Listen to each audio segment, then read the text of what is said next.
మాదిగలకు ఒక్క సైడ్గా నిలబడితే పరిస్థితి ఎలా ఉంటుందో అర్థం చేసుకోవాలి ఎవరైనా సరే. మెజారిటీ లేని దగ్గర పోటీ చేయాల్సిన అవసరం ఏముంది? ఇప్పుడు కడియం శ్రీహరి గెలుస్తాడా?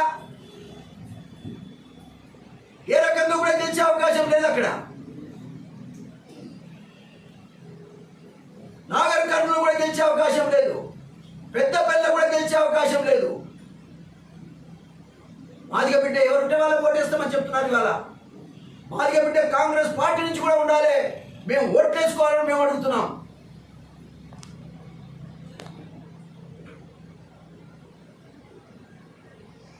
మాదిగ బిడ్డలకే మన ఓటు అని మాదిగలంతా ఇవాళ ముందుకు వస్తున్నారు, అది గమనించుకోవాలి. ముఖ్యమంత్రి గారికి ఇప్పటికి కూడా నా నమ్మకాన్ని వ్యక్తం చేస్తా ఉన్నా. మీరు ఇప్పటికైనా ముందుకొచ్చి ఈ మాదిగలకు 2 టికెట్లు ఇచ్చి ఆదుకోండి. చివరికి 1 టికెట్ ఇవ్వండి.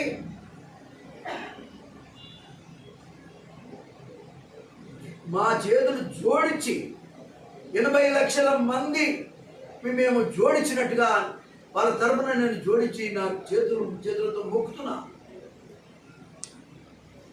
ప్రభుత్వాలేనయ్యా, ఏ ప్రభుత్వం ఏది మేలు చేస్తే దాన్ని కలకాలం చెప్పుకుని ఎన్టీ రామారావు 2 రూపాయల కిలో బియ్యం పెట్టారు. ఇప్పటిదాకా ఇందిరాగాంధీ రాజభరణాలు రద్దు చేశారు, భూ సంస్కరణ తీసుకొచ్చారు పేదల కోసం. అవి జనం హృదయాల్లో నిలబడి ఇవాళ కాంగ్రెస్ పార్టీకి ఇప్పటికీ జనం తోడుగా ఉన్నారు. కానీ ఈ రకమైన నిర్ణయాల వల్ల ప్రజలు దూరమయ్యేటువంటి అవకాశం ఉంది. దయచేసి అర్థం చేసుకోండి, నా దుఃఖాన్ని అర్థం చేసుకోండి. నా కోసం కాదు, రాబోయే కాలాన్ని దృష్టిలో పెట్టుకొని, ప్రమాదాన్ని దృష్టిలో పెట్టుకొని నేను ఏడుస్తున్నా. రాబోయే కాలంలో నా పిల్లలకు ఉద్యోగాలు రావు, నా మాదిగ పిల్లలకు ఉద్యోగాలు రావు, నా మాదిగ పిల్లలకు ఏ రకంగా చదువులు రానియరు, మా మాదిగ బిడ్డలకు ఎవరు నాయకులు కాకుండా చూసే పరిస్థితి వస్తూ ఉంది. దాన్ని దృష్టిలో పెట్టుకొని నేను ఏడుస్తా ఉన్నా. కాంగ్రెస్ పార్టీకి ఇబ్బంది జరుగుతా ఉంది, దానికోసం ఏడుస్తా ఉన్నా. ఈ రాష్ట్రంలో 17 సీట్లు కాంగ్రెస్ గెలవాలి, గెలవకుండా పోతున్నందుకు నేను ఏడుస్తా ఉన్నా. ఎందుకు గెలవకుండా చేస్తున్నారు నిర్ణయాలు?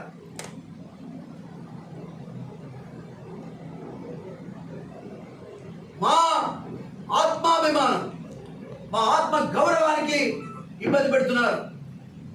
మమ్మల్ని మేము మనుషులమే కాదన్నట్టుగా ఇవాళ నిర్ణయాలు చేస్తున్నారు. కాబట్టి కాంగ్రెస్ పార్టీ బతకాలే, కాంగ్రెస్ పార్టీ బతకాలే. ఈ రాష్ట్రంలో బతకాలంటే మాదిగలకు పార్లమెంటుకు పంపించే సీట్లలో మా వాటా మాకు ఇవ్వాలి.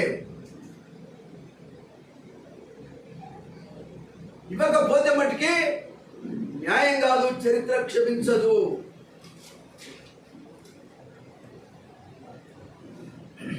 ఇది గమనించాలని మరొకసారి సందర్భంగా నేను తెలియజేస్తా ఉన్నా. ఎంత అన్యాయం అండి! ఒక కుటుంబానికి 2 ఇస్తారు, 3 ఇస్తారు, ఒక్క సీట్ 80 లక్షల మంది కుటుంబానికే ఇచ్చినప్పుడు 80 లక్షల కుటుంబానికి 80 లక్షల మాదిగలకి ఒక్కొక్క పార్లమెంట్లో 4 లక్షల మంది మాదిగలు ఉంటారు.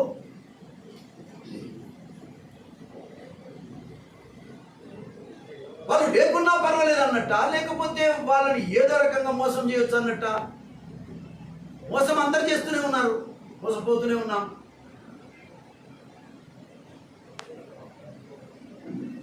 కాబట్టి రేవంత్ రెడ్డి గారు, ముఖ్యమంత్రి గారు చాలా ఎంతో ఆశపడ్డా, నేను ఎంతో సంబరంగా ఉంటున్నాను. నాకు టికెట్ రాకపోయినా, నాకేం రాకపోయినా సంబరంగా ఉంటున్నాను. ఇప్పుడు ఆయన కొట్టిన ఈ పార్టీ వల్ల మా జాతికి తాకిన దెబ్బ అసలు చాలా బాధేస్తూ ఉంది. సరిచేయండి, ఇప్పటికి కూడా మీరు సరిచేసే అవకాశం ఉంది.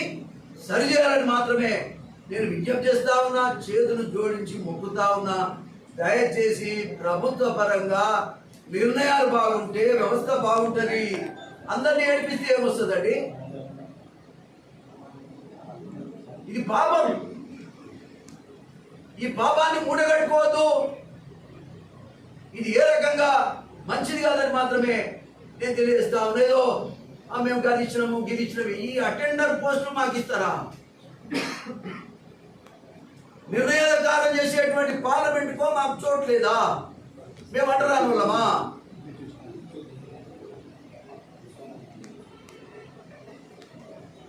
మా పాపులేషన్ తగ్గట్టుగా మాకు సీట్ రావాలి ఒక పక్క కొట్లాడుతుంటే, మీ పాపులేషన్ లేదు మీరే జరుపుకోమన్నట్టుగా ఉంది తప్ప ఏమన్నా అర్థం ఉందా అండి?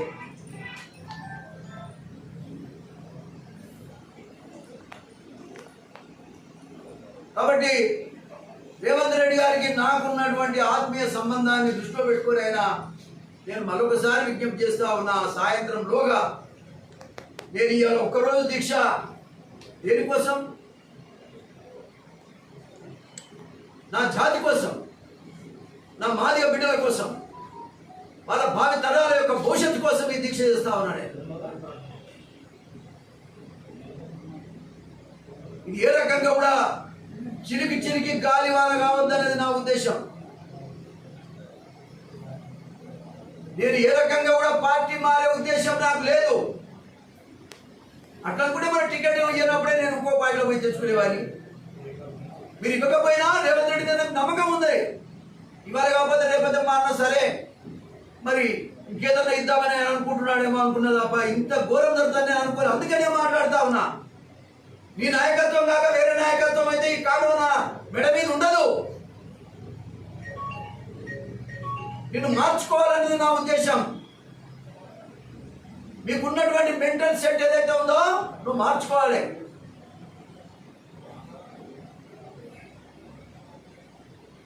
ఆలోచన విధానం మా వాళ్ళని వీళ్ళని తిడితే రాజకీయం అయిపోయింది. రాజకీయం అంటే అడ్మినిస్ట్రేషన్. అడ్మినిస్ట్రేషన్లో సమన్యాయం ముఖ్యంగా పేద వర్గాలకు. మీ సామాజిక వర్గానికి నువ్వు 100 పదవులు ఇచ్చినా నీకు వచ్చే పేరేం లేదు, చెడ్డ పేరు తప్ప. రెడ్డి సామాజిక వర్గానికి నువ్వు ఎన్ని ఇచ్చినా నీకు చెడ్డ పేరే. అదే మాదిగ మాల పేద ప్రజలకు బలహీన వర్గాలకి పార్లమెంట్ సీట్లలో కూడా 50% కంటే ఎక్కువ బీసీలకు ఇచ్చి మొత్తం పార్లమెంట్ 60%, 70% ఎస్సీ ఎస్టీ బీసీలకు ఇస్తే మీకు పేరు వస్తుంది.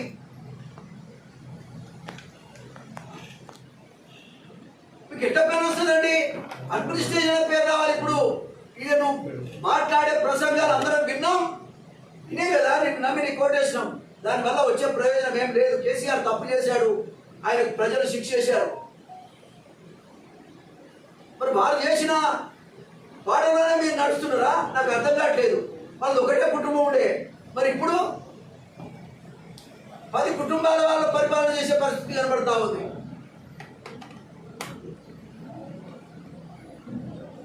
ఇది ఏ రకంగా న్యాయం? జరగబోయే పరిణామం ఏమిటి?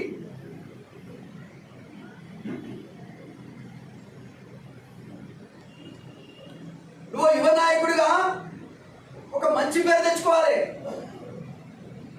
ప్రభుత్వాలు వస్తుంటే పోతుండే చేసిన నిర్ణయంతోనే మంచి పేరు నిలబడుతుంది. చేసిన మంచితోనే ప్రజల్లో నిలబడిపోతాం మనం. నాయకత్వం ఆలయంలో నేను 30 ఏళ్ళు 25 ఏళ్ళు ఆలయం 5 ఏళ్ళు తుంగతుర్తి చేశాను. నేను ఇట్లా నిలబడితే చాలు నా ఓటు వేసి నన్ను గెలిపించారు నా ప్రజలు మన సర్వీసును బట్టి. మీరు ముఖ్యమంత్రిగా ప్రజల హృదయాల్లో వర్ధిల్లాలంటే నిర్ణయాలు బాగుండాలి, సామాజిక న్యాయాన్ని చూడాలి.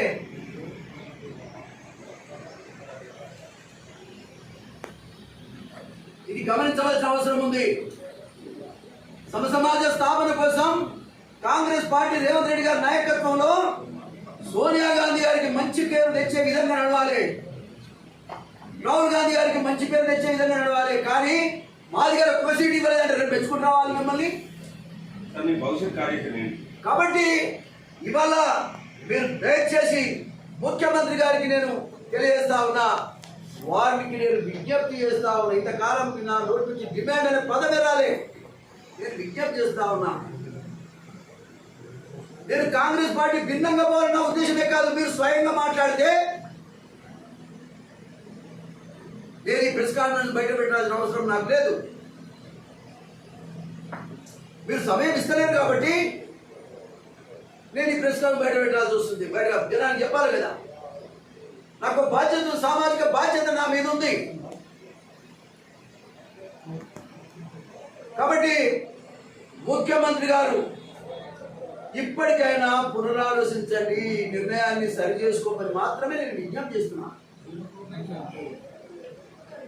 ఒక సీనియర్ నాయకుడిగా వ్యవస్థను ఎట్లా నడపాలో కూడా చెప్తున్నా మీకు. మీరు నడుపుతున్నది ఇప్పటిదాకా